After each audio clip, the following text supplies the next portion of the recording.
I missed something important in my last Colleen Ballinger video, so thank you for that comment that pointed it out. I honestly had no idea about this. I don't follow Colleen Ballinger closely and just focused on the main controversies. I hope that everyone can learn from their mistakes and this secondhand embarrassment is so strong right now. Kinda strange though, because you will think that taking money meant for cancer patients will be huge news. Allegedly. The lawyer lady up there in the booth is telling me to say allegedly. Personally, I'm not a fan of snark pages. Most of the time, they lose sight of their purpose and just focus on disliking someone. The truth often gets distorted just to keep the negativity going, you know? That being said, this information comes from a Colleen Ballinger snark account. But this is so well documented. This person even marked the exact times in long videos and posted links to every single receipt they have. Very thorough. Kudos to the OP. Colleen should learn from them, since it shows how easy it is to prove what you say with evidence.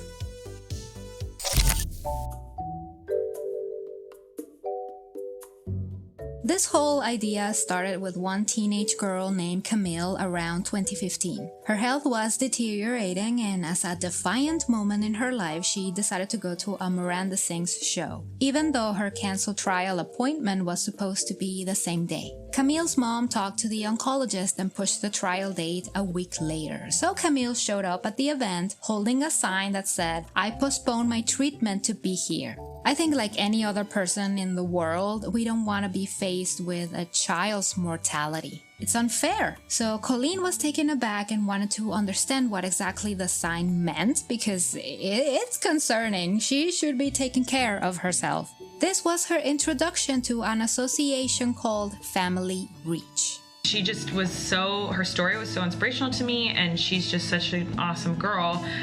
We became friends, and she's the one who's inspired me to raise money for childhood cancer and raise awareness for childhood cancer. So it's all kind of thanks to Camille. So she's like my little angel. She means a lot to me.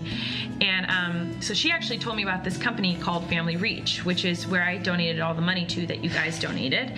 And what they do is they raise money and give money to families who can't pay their bills. Camille is cancer-free now, and I hope she's living her life to the fullest. Colleen started working with them, and the next year, 2016, she ran a live stream fundraiser where she got $40,000 directed towards the organization. It was so cool to see the internet community come together and raise money for a really good cause, and I don't know, it was just, I think it was one of my most proudest moments I've ever experienced on the internet. I was so proud of the internet and you guys. I just loved it. It was a really cool day. By the way, a legit nonprofit that truly financially helps families with cancer. But in 2017, Colleen decided to create a tradition. Every year for my birthday, I do a fundraiser for childhood cancer, and it's Childhood Cancer Awareness Month. And so instead of just tweeting oh, it's Childhood Cancer Awareness Month, I wanted to do something and, actually take action. And, I wanted to show you guys that it doesn't mean that you just have to donate money, because a lot of you don't have money to spare, or you want to spend your money on other things, which is fine. There's other ways to help people in need. And so today we're just gonna go hang out and have fun, and yeah. And it wasn't only people wanting to donate just because. Colleen had giveaways as an incentive. It's gonna be a live stream like I did last year, and I'm just gonna give away a bunch of stuff. If you donate $1, if you donate $100, you're entered to win. It's stuff, just stuff. And every single penny of it is gonna go to childhood cancer and to families who are dealing with cancer with a child.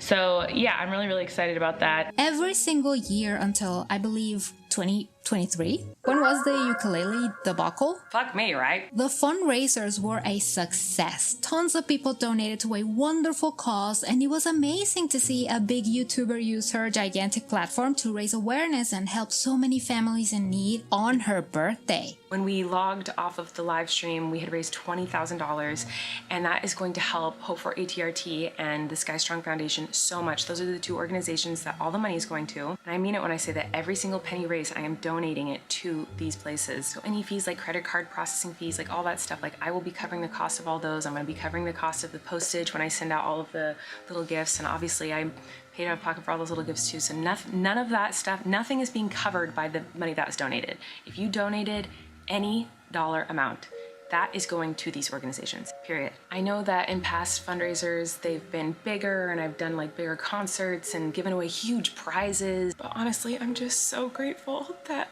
I even was able to do the fundraiser this year at all. For a while, I thought maybe this fundraiser just wouldn't happen this year or maybe ever again. I didn't know. I received a message a month or two ago from a mom that I had met at the Children's Hospital of Los Angeles, and she lost her daughter to cancer, and I met her daughter, and her daughter is amazing. She sent me some encouragement, said, "You have no idea what you've done to so many people's lives, brought them smiles and laughs and made them happy. At least I know for sure that you brought my daughter all of that and some when she couldn't. There are people waiting for you." That message is the reason I came back online. It truly says a lot about someone that instead of partying and celebrating is helping others. Kind of like those weddings that choose to give food to the homeless as their reception. What a lovely and selfless way to start their lives together, no? Anyway, let's talk a little about how these fundraisers were made, because Family Reach became one of the many other organizations Colleen was giving money to. She will have links available for people to click and donate, including Fundly and a GoFundMe page. An interesting move, since Family Reach and many other cancer organizations are listed in the YouTube charity program. I assume you have donated or have seen either a live stream or a video where the super chats go straight to a charity of the content creator's choice. It's an easy way to give back, and it's very simple, since that way the YouTuber doesn't have to do more than give away the super chats, and I believe the ad revenue can be included here as well. I don't know about that. But Colleen didn't go that route. She was more like the middleman. Kind of weird, to be honest, and here is where the story stops being feel good to a more feel weirdly scammy.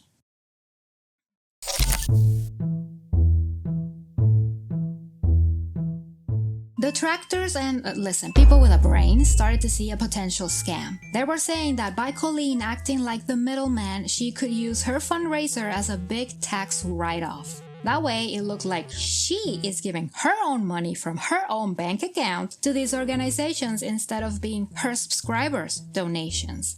As I said before, the organizations she was supporting were in the YouTube charity program, and not only that, they have their own website to donate directly to them. Why not pimp those websites then? There's no necessity for all these twists and turns with the money. And also people question what the exact amount donated to these charities was. The percentages, the actual charities, because that's the other thing. Colleen started adding organizations to the bunch, but really didn't disclose them in the live streams. And of course, what if they are not saying the exact number because Colleen and Kory are taking a bite of that for themselves?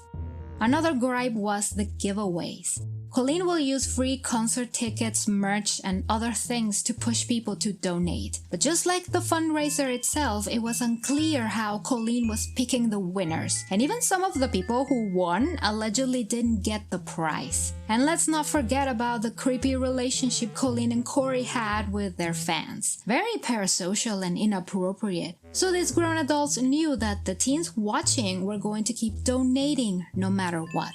The community of people who are there every year supporting and helping these kids, it blows my mind, and it makes my heart swell, and you guys are just so amazing.